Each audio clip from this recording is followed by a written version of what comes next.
मित्रों नमस्कार। नवा संस्कृता बेटा, आज हम लेके उपस्थित हुए हैं टीजीटी पीजीटी की जो है क्लास। आओ KVS TGT PGT GIC lecturer ये सारे जगह उपयोग है। उन सभी के लिए जो है ये क्लास बेटा उपस्थित है। चंद्रा क्लासेस में आपका स्वागत एंड अभिनंदन है। हम सभी लोग कल जो है वर्णोच्चारण पर पढ़ रहे थे, वर्णमाला संस्कृत का पढ़ रहे थे। उसमें से कल हम सभी लोग वर्णोच्चारण तक पढ़े हुए थे। उसके बाद आगे रह गया था वाह प्रयत्न और अभ्यांतर प्रयत्न। मैंने कल बताया भी था आपको कि वाह प्रयत्न और अभ्यांतर प्रयत्न बेटा इसको हम कल बताएंगे। संस्कृत में जो है प्रयत्न कितने होते हैं? संस्कृत में प्रयत्न 2 होते हैं। प्रयत्न जो है कितने होते हैं? 2 होते हैं। कौन है? तो होते हैं, पहला क्या है? अभ्यांतर प्रयत्न,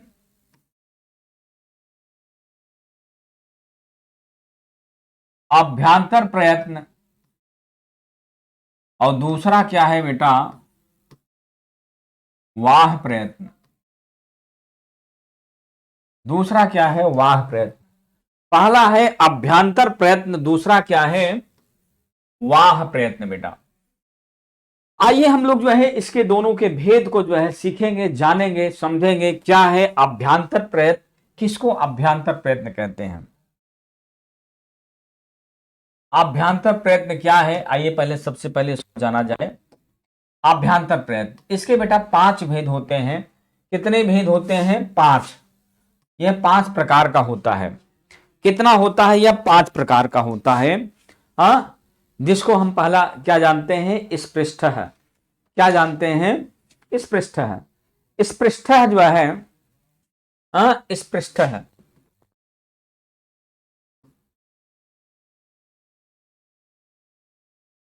पहले को क्या कहते हैं? स्पृष्ट है।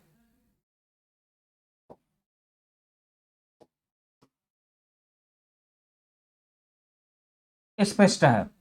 स्पष्ट है का मतलब होता है स्पर्श व्यंजन। स्पर्श व्यंजन, स्पर्श व्यंजन जिसमें है क से लेकर के क से मा तक, क से लेकर मा तक वर्ण, क से लेकर के मा तक, जिसमें है क वर्ग से प वर्ग तक सारे वर्ग, क वर्ग, च वर्ग, ट वर्ग, त वर्ग और प वर्ग, ये सारे वर्ग जो है इसको हम कहते हैं स्पर्श व्यंजन। स्पर्श, इसको हम क्या कहते हैं? स्पृष्ट है। आभ्यांतर के ये 5 में पहला भेद क्या है? स्पृष्ट है। दूसरा क्या है बेटा? ईषद स्पृष्ट है।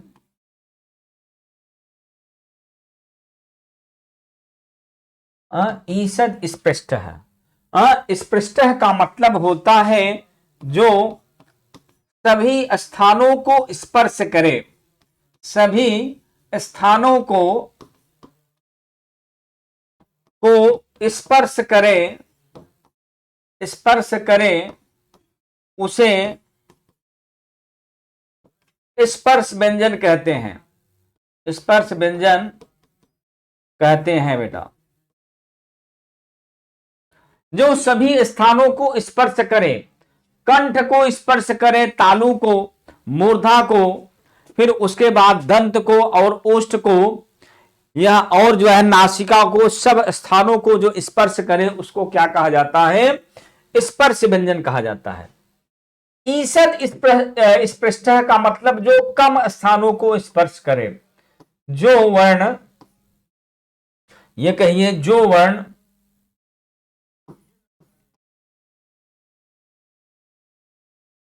कम स्थानों को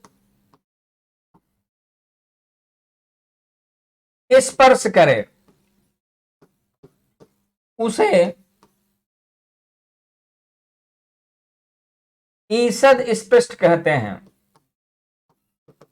उसे ईषद स्पृष्ट कहा जाता है बेटा। जो कम स्थानों को स्पर्श करे उसको क्या कहते हैं हम? ईषद स्पृष्ट। इसको हम दूसरा नाम क्या जानते हैं? अंतस्थ। दूसरा किन नामों से हम इसको जानते हैं? अंतस्थ व्यंजन के नाम से जानते हैं बेटा, अंतस्थ व्यंजन। अंतस्थ व्यंजन में क्या है? य, व, र और ल, ये चार क्या है? अंतस्थ व्यंजन है। दूसरा हमारा क्या है बेटा? अभ्यांतर प्रयत्न में ईषद स्पृष्ट है। तीसरा क्या है? तीसरा क्या है? तीसरा है जो है ईषद द्विवृत्त। ईषद द्विवृत्त है।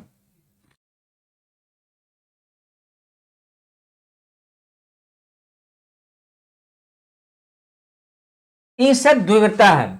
ईषद द्विवृत्त का मतलब होता है जो अंदर ही स्पर्श हो, बाहर जो है उसका उच्चारण न किया जा सके। कहने का मतलब जिस वर्ण का उच्चारण अंदर ही हो सके, जिसमें जो है मुंह कम खुलता है और अंदर ही अंदर जिसमें स्पर्श हो, मुंह कम खुले, या ये कह सकते हैं मुंह कम खुले, मुंह कम खुले। जिस वर्ण का उच्चारण करने में, जिस वर्ण का उच्चारण करने में मुंह कम खुले, जिस वर्ण का उच्चारण करने में मुंह कम खुले, उसे क्या कहा जाता है? उसे ईषद स्पृष्ट कहते हैं हम। उसे क्या कहा जाता है? उसको कहते हैं ईषद द्विवृत्त है। उसको ईषद द्विवृत्त कहते हैं।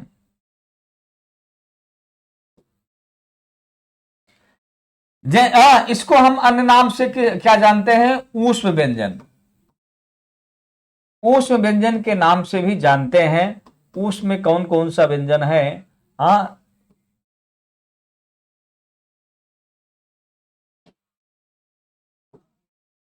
स है, स है, स और है। यह ऊष्म आपका व्यंजन है, तीनों सकार और है। तीनों सकार और है, इसको क्या कहा जाता है? ईषद द्विवृत्त। ईषद द्विवृत्त कहते हैं। नेक्स्ट आइए हम लोग आगे चलते हैं। नेक्स्ट हमारा क्या है?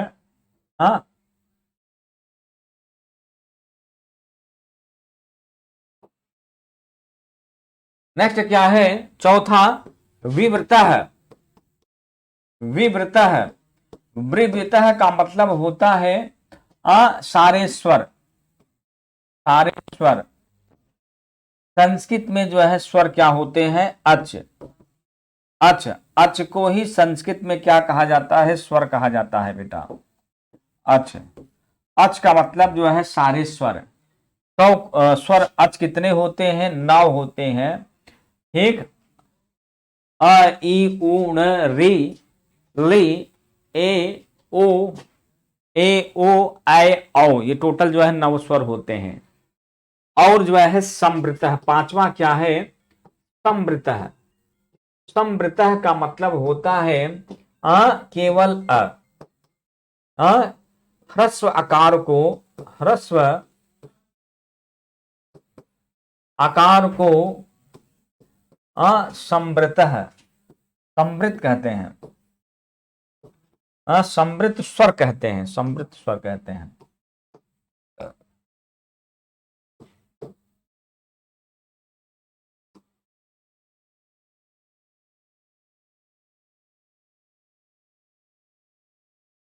कहते हैं ह्रस्व आकार को समवृत स्वर कहते हैं, केवल अ। कैसा आकार? जैसे हमने ले लिया राम, ये म में क्या है बेटा? अ है। म में क्या है? अ है। म में क्या है? समवृत स्वर। यह क्या है? म में अ है। इसको हम क्या कहते हैं? समवृत स्वर कहते हैं बेटा। इस तरीके से अ का जो है अस्तित्व, इस तरीके से यह अ का अस्तित्व। यह अभ्यांतर के 5 भेद होते हैं। पहला हम लोगों ने क्या सीखा, स्पष्ट है, स्पष्ट जिसको हम स्पर्श व्यंजन के रूप में जानते हैं। दूसरा क्या है, ईषद स्पष्ट है, जिसको हम जो है क्या कहते हैं, अंतस्थ व्यंजन कहते हैं, य व र ल। फिर ईषद द्विवृत्त है, जिस वर्ण का उच्चारण करने में मुंह कम खुले जिसको हम ईषद द्विवृत्त कहते हैं, उसका अन्य दूसरा नाम क्या है, ऊष्म व्यंजन, तीनों सकार और है। फिर समृत है, समृत का मतलब होता है सारे स्वर, जिसको हम कहते हैं अच, अच का मतलब होता है वह 9 स्वर, और समृत केवल जो है ह्रस्व अ, ह्रस्व अ, ह्रस्व अ, यह जो ह्रस्व है वही क्या है, समृत है। कैसा है, जैसे राम में म में क्या है, अ है, म में क्या है, यह क्या है, ये समृत अ है, समृत अ। इस तरीके से इसके ये 5 भेद हो गए। नेक्स्ट आइए हम लोग आगे चलते हैं, वाह प्रयत्न। दूसरा क्या है भेद इसका, वाह, वाह प्रयत्न। इसके 11 भेद होते हैं बेटा। कितने भेद होते हैं, 11 भेद होते हैं। वाह के जो है कितने भेद होते हैं, 11 होते हैं। 11 इसके जो है भेद होते हैं। अब आइए जो हम लोग देखते हैं, पहला क्या है, विवार है, श्वास है और अघोष है। पहला क्या है, विवार है, श्वास है, और क्या है तीसरा, अघोष है। विवार है, श्वास है और अघोष है। आ, और इसके जस्ट अपोजिट में क्या है, क्या है, संवार, संवार है, नाद है, और क्या है, घोष, घोष ऑब्लिक सघोष। संवार, नाद और घोष सघोष के रूप में जाना जाता है। अब सबसे पहले जो है क्या हम इसको जानेंगे, विवार, श्वास और अघोष।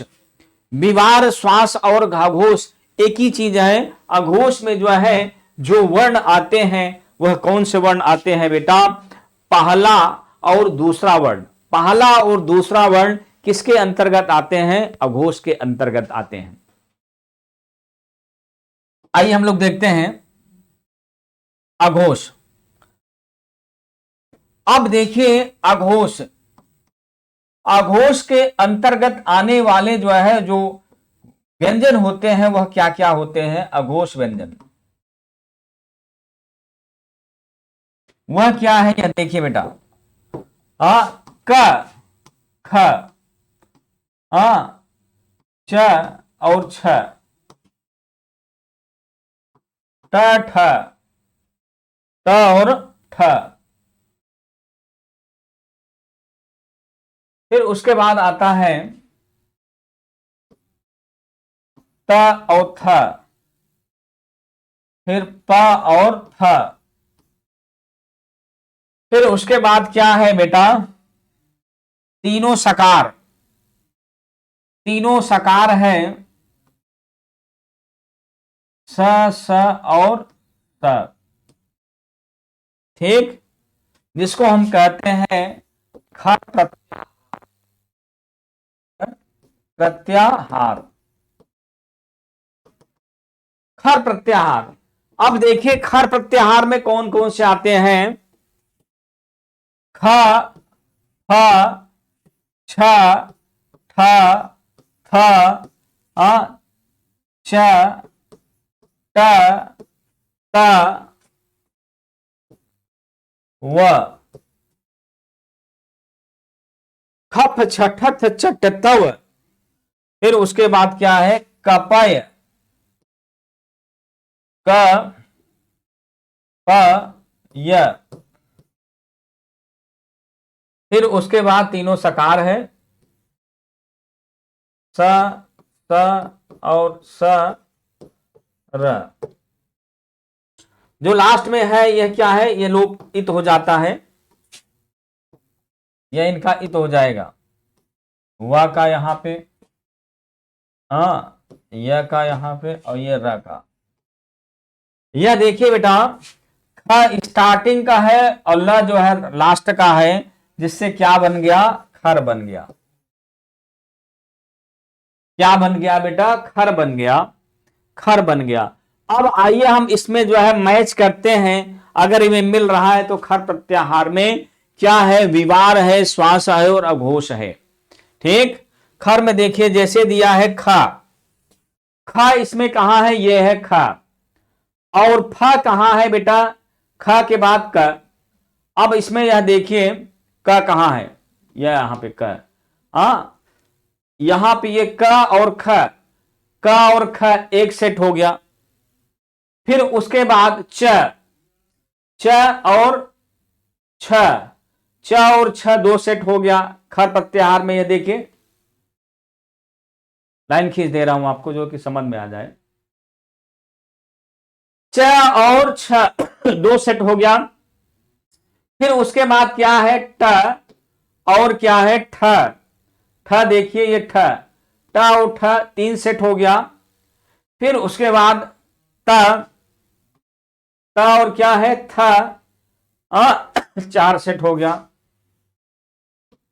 ठीक, फिर आ जाता है पांचवा सेट, प और फ, पांचवा सेट हो गया, पांचवा सेट हो गया।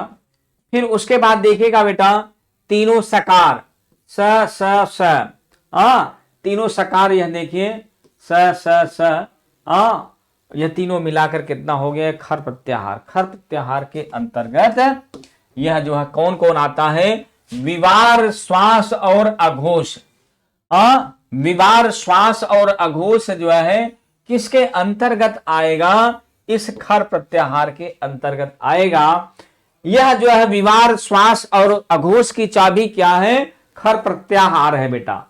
खर प्रत्याहार को अगर हम समझ लेंगे तो क्या समझ लेंगे, विवार, श्वास और अघोष को समझ लेंगे, विवार, श्वास और अघोष को समझ लेंगे। नेक्स्ट आइए आगे चलते हैं। दूसरा क्या है, संवार, नाद और घोष। संवार, नाद और घोष, संवार, नाद और घोष। नेक्स्ट क्या है, संवार, नाद और घोष। आइए देखिए नाद और घोष। ये जो घोष का जो वर्ण है, अघोष का पहला और दूसरा था, और घोष वर्ण क्या है बेटा, तीसरा, चौथा और पांचवा, तीसरा, चौथा और पांचवा, ग, घ और अंग, ग, घ और अंग है, ग, घ और क्या है, अंग है। फिर उसके बाद ज, झ, इया, ड, ढ, अण,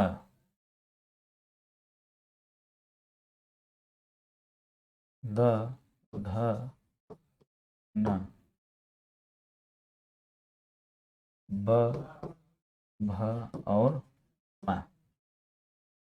ये तीसरा, चौथा और पांचवा, तीसरा, चौथा और पांचवा, तीसरा, चौथा और पांचवा बेटा। इट मीन्स 3, 4 और 5, 3 नंबरी, 4 नंबरी और 5 नंबरी, 3, 4, 5, 3 नंबरी, 4 नंबरी और 5 नंबरी, 3, 4 और 5। ओके, टोटल ये कितने वर्ण हो गए, 15 हो गए बेटा, 15 हो गए। अब फिर इसमें जो शेष बच रहा है और क्या है, अंतस्थ है, अंतस्थ है, अंतस्थ व्यंजन क्या है, य, व, र और ल, लास्ट में ह जो है रह गया था, शेष, ह जो है शेष रह गया था। संवार, नाद और घोष में क्या है, इसमें कौन सा है बेटा, हस प्रत्याहार है, हस प्रत्याहार, प्रत्याहार है। हस में कहाँ से है, हाय वरट है य, हाय वरट व र हाय वरट लड़ य मंग गड़ म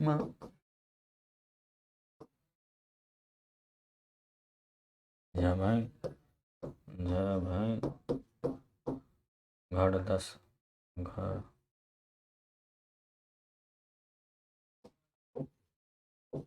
हाँ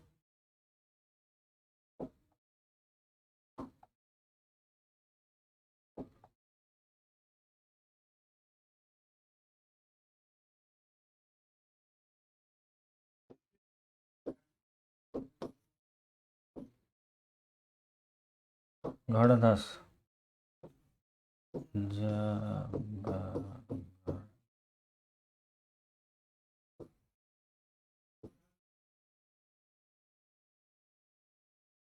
ये है जस प्रत्याहार बेटा, सॉरी हस, हा और ये स, पहला और ये लास्ट स। यहां पे यह देखिए, यहां पे यह देखिए, इसका मिलान कैसे हम करेंगे हस का। अब हस में यह देखिए क्या है, य व र और ये ल, ये क्या हो जाएगा, अंतस्थ हो जाएगा। हा छुटा हुआ है, हा अकेले अलग है ये, ठीक, हा अकेले अलग है। फिर उसके बाद इय मंगणनम, ये 5 अंतिम इय मंगणनम हो गया, ये पूरा पांचों, ये पांचों हो गए, पांचों हो गए। फिर चौथा झ घड़धस, यहां पे यह देखिए झ होगा, ये झ होगा, फिर भ है भ, यह देखिए, फिर उसके बाद ढ ढ, ठीक, ध ध,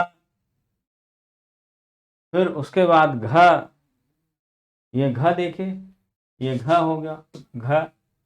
फिर उसके बाद जो है जब गडद सही है, जब गडद, जब गडद, और आली क्या है, हस प्रत्याहार। हस प्रत्याहार क्या है, हस प्रत्याहार क्या है जो है बेटा, ये है आपका संवार, नाद और घोष। इस घोष के अंतर्गत ही यह वर्ण आएगा, घोष के अंतर्गत ही यह वर्ण आएगा। मैंने मिला के जो आपको दिखा दिया, यह आपका जो है क्या हो गया। तो टोटल कितने हो गए, यह देखिए टोटल कितने हो गए, ये इतने हो गया। विवार, श्वास और अघोष, पहला दूसरा और तीसरा एक सेट, पहला दूसरा और तीसरा एक सेट है। फिर दूसरा क्या है, सोमवार, नाद और घोष, 3 4 और 5 और 6। फिर बचा आपका क्या बेटा, क्या बचा आपका, आपका बचा अल्प प्राण और महाप्राण। अल्प प्राण महाप्राण है, अल्प प्राण। सातवां क्या है, अल्प प्राण, और आठवां क्या है, महाप्राण। आठवां क्या है, महाप्राण। आठवां बेटा महाप्राण है, अल्प प्राण। अल्प का मतलब होता है जिस व्यंजन का उच्चारण करने में वायु कम खर्च हो, जिस व्यंजन का उच्चारण करने में वायु कम खर्च हो उसे अल्प प्राण कहते हैं, उसे अल्प प्राण कहते हैं। जैसे इसमें क्या है, 1 3 5, 1 3 5, क है, ग है और अंगा है। वैसे च है, ज है और इय है, ट है, ड है और अण है, त है, द है और न है, फिर प है, ब है और म है। इस तरीके से पहला, तीसरा और पांचवा, पहला, तीसरा और पांचवा, तीसरा और पांचवा, पहला, तीसरा और पांचवा, पहला, तीसरा और पांचवा वर्गीय के अंतर्गत टोटल कितने हो गए? 15 वर्ण इस जो है अल्प प्राण के अंतर्गत बेटा, अल्प प्राण के अंतर्गत। फिर उसके बाद य व र ल ये भी है, क्या है? य व र और ल, अंतस्था भी है, अंतस्था भी है, फिर अंतस्था है, य व र और ल ये भी है। ठीक, ये क्या हो गया? अल्प प्राण। और महाप्राण में क्या है बेटा? दूसरा और चौथा वर्ण, दूसरा और चौथा वर्ण, ख और घ, ख और घ, छ और झ, इस तरीके से जो है ठ और ढ, थ और ध, थ और भ। टोटल कितने हैं? 10 हैं बेटा ये। महाप्राण का मतलब होता है जिस वर्ण व्यंजन का उच्चारण करने में वायु अधिक खर्चा होता है, उसे महाप्राण कहा जाता है बेटा, उसे महाप्राण कहा जाता है। इसमें यह जो है इस तरीके से दूसरा और चौथा वर्ण है, 2 नंबरी और 4 नंबरी है। फिर उसके बाद क्या है? तीनों सकार और है। क्या है? तीनों सकार और है, जिसको हम कहते हैं ऊष्म व्यंजन। इसमें और क्या है बेटा? ऊष्म व्यंजन भी है, ऊष्म व्यंजन। ऊष्म व्यंजन क्या है? स और है, यह आपका ऊष्म व्यंजन भी है। यह आपका अल्प प्राण और महाप्राण भी हो गया। तो 7 और 8 हो गए। और 3 आपका क्या है? 3 आपका क्या है? उदात्त, अनुदात्त और स्वरित। तो 9वां क्या हो गया? उदात्त, उदात्त है, अनुदात्त है, अनुदात्त है और स्वरित है। और 11वां क्या है? स्वरित है, समाहार स्वरित है। उच्चय है, उच्चैर उदात्त है, जो वेद के मंत्रों को ऊंचे स्वर से बोला जाए, उन सारे स्वर को उसे उदात्त कहा जाता है। उन वेद के मंत्रों को ऊंचे स्वर से बोला जाए, उसे उदात्त कहा जाएगा। ठीक। फिर अनुदात्त का मतलब उस वेद के मंत्रों को नीचे स्वर से बोला जाए, उसे अनुदात्त कहते हैं। उसके नीचे आड़ी रेखा रहेगी, जैसे मैंने लिया अ या ई या फिर उ, उनके नीचे क्या रहेगी? आड़ी रेखा। अनुदात्त स्वर के नीचे क्या रहेगी? आड़ी रेखा रहेगी। और स्वरित के अंदर क्या रहेगी बेटा? खड़ी रेखा रहेगी। क्या रहेगी बेटा? खड़ी रहेगी। जितने भी स्वर हैं उस सब के ऊपर क्या होगा? खड़ी रेखा रहेगी।